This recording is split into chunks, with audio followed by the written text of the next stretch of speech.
That's the rule and not the exception in trucking.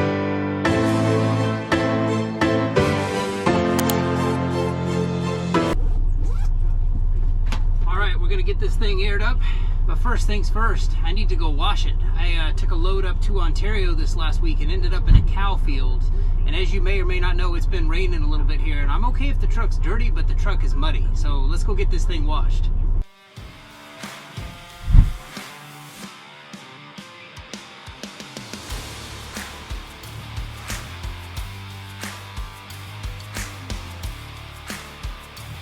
Now you might be looking at it saying, that ain't perfect. You didn't even dry it off.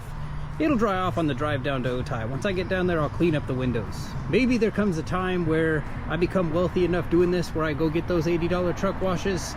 But in the meantime, that's gonna work. Let's go get something to drink.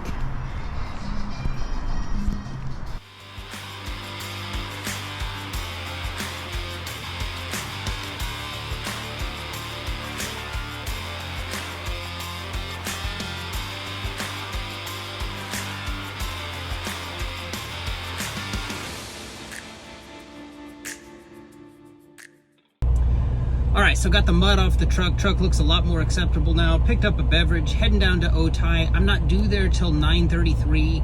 I just started the work for the shift, said, hey, I'm on my way. The GPS says I'll be there at like 8:28. I bet I beat that.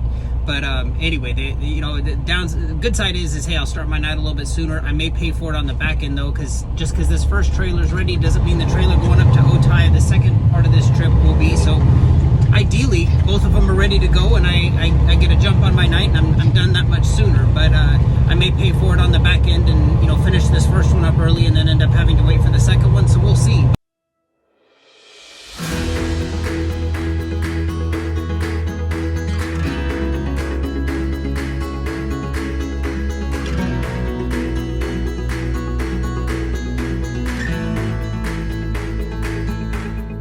So just got checked in at Sand 3. I'm here about an hour early. I was supposed to be here at 9:33. Trailer's not going to be done until 10, so I got about an hour and a half to kill.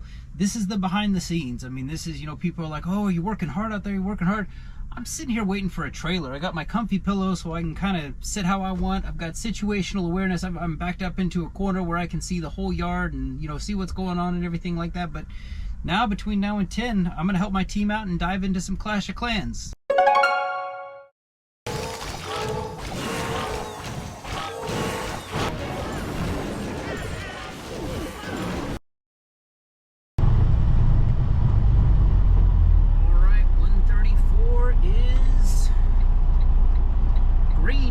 Let's go to work. This guy go. We'll back up and hook it.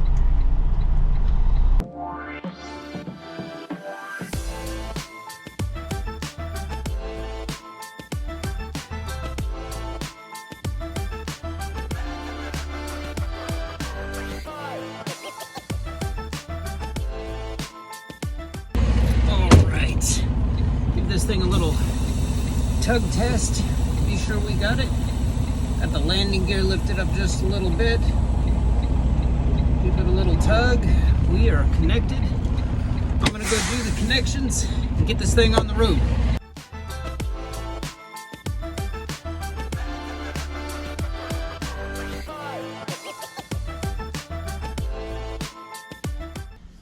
Alright, so got about an hour and a half wait on that Poway trailer. It's not supposed to be ready till 11 o'clock, so you might be wondering, like normally I go out and I try to crush these nights where got an eye on the load board, just seeing if anything fun drops that's close. But you might be wondering oh, you came out tonight for $400. What the heck? Man, these last 10 days have been so slow. Typical rates, going up to Ontario out of San Diego is usually about like 500 during peak season, Prime Day, that type of stuff. I've seen those loads go for like $950. This whole week, Amazon's been paying like $250, $300. It's been kind of the worst that I've seen it. I tried was so bad at one point. I was like, I'll take a load for another broker, and I did. And it's, I like every time I do that, I must be doing something wrong, or maybe this is just trucking, but it drives me crazy because you know, I take the load and I get there and they say, you know, be here at 10. Well, if you tell me to be somewhere at 10, I'll be there at 9:30. And I show up at 9:30 and they're like, oh, your appointment time was 2 days ago. You missed it.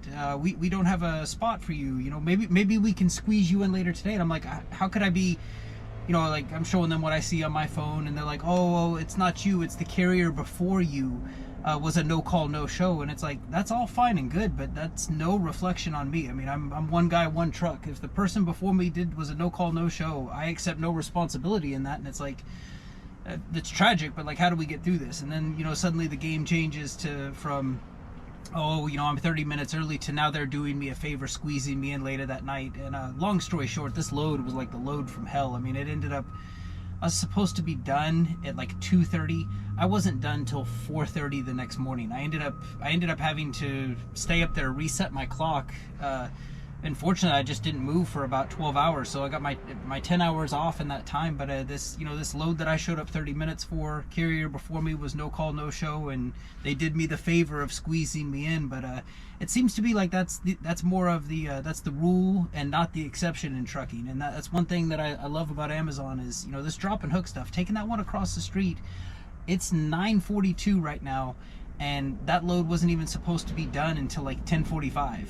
And I was cutting it close to this Poway one, and here it's 9:42 and I'm done. So I'm just sitting here waiting on this drop and hook trailer, and as soon as it's done, I'm heading up to Poway. But you know, Amazon doesn't really mess around with your time of like, oh, you know, the carrier before you was a no call, no show. It's like, you book it, you take it, drop and hook, it's done, and it's just so easy to do. So I'm glad the rates are coming back up, but I'm out here, you know, making this $400 tonight because things have just been so slow the last 10 days. I'm excited to, you know, see them turn around, and hopefully they do. But as soon as this trailer's done, we're gonna head up to Poway.